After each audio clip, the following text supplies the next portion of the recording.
क्या आप जानते हैं रावण का महल कैसा था? रावण ने अपनी शक्ति और अपनी सामर्थ्य का क्या वर्णन सीता जी को किया? जानने के लिए चलते हैं वाल्मीकि रामायण के अरण्य कांड के 55वें चैप्टर पर, जहां वाल्मीकि जी लिखते हैं कि 8 राक्षसों को पंचवटी जाने की आज्ञा देकर रावण सीता जी को देखने के लिए वापस अपने महल के अंदर आया और उसने देखा कि सीता जी राक्षसियों के बीच में बैठकर दुख के मारे आंसू बहा रही हैं। तो वह उन्हें जबरदस्ती अपने महल को दिखाने ले गया। रावण का महल 7 मंजिल ऊंचा था। उसमें हजारों स्त्रियां निवास करती थी। बहुत सारे सुंदर खंबे थे जो हाथी दांत के, सोने, स्फटिक, चांदी, हीरे और नीलम से जड़े हुए थे। वह पूरा महल सोने के आभूषणों से सजाया गया था। रावण सीता जी को लेकर सोने की बनी हुई सीढ़ी से चढ़ता हुआ ऊपर गया। वहाँ पर हाथी दांत और चांदी की बनी हुई खिड़कियां थी जो बहुत अच्छी दिख रही थी, सोने की जालियों से ढकी हुई थी। उस महल के फर्श में मड़ियां जड़ी हुई थी जो अलग अलग तरीके से चमक रही थी। फिर रावण ने उन्हें बहुत सारी बावड़ियां और उद्यान दिखाए। सीता जी को लुभाने की इच्छा से बोला, सीते, मेरे अधीन 32 करोड़ राक्षस हैं और यह संख्या बूढ़े और बालक निशाचरों को छोड़कर है। इन सभी राक्षसों का मैं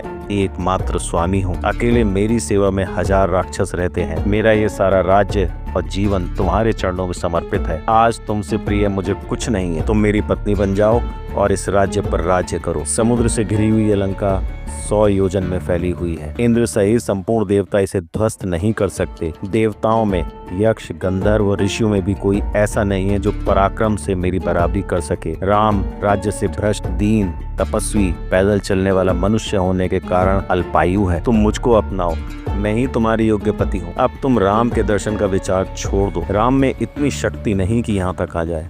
तीनों लोकों में ऐसा कोई वीर नहीं जो पराक्रम से तुम्हें यहाँ से ले जाए। इसलिए अपना समय इस राज्य को चलाने में, क्रीड़ा विनोद में लगाओ। तुम्हारा बुरा समय समाप्त हो गया सीते। अब अपने कर्मों का फल भोगो और इस राज्य पर राज्य करो। फिर रावण ने उन्हें अपना पुष्पक विमान दिखाया जो उन्होंने कुबेर से जीता था। वह बहुत ही विशाल और मन की गति से चलने वाला था। जब रावण यह सब दिखा रहा था तो सीता जी अपने आंचल से अपना मुंह ढककर धीरे धीरे आंसू बहा रही थी। चिंता से उनके चेहरे की कांति नष्ट हो गई थी। रावण ने फिर कहा, सीते, अब तुम ये लज्जा छोड़कर मेरे साथ विवाह करो। रावण ने किसी स्त्री को सिर झुकाकर प्रणाम नहीं किया है, केवल तुम्हारे सामने ये मस्तक झुका है। जानकी जी से ऐसा कहकर अपने काल के वश में फंसा रावण मन ही मन मानने लगा कि अब सीता मेरे अधीन हो गई है।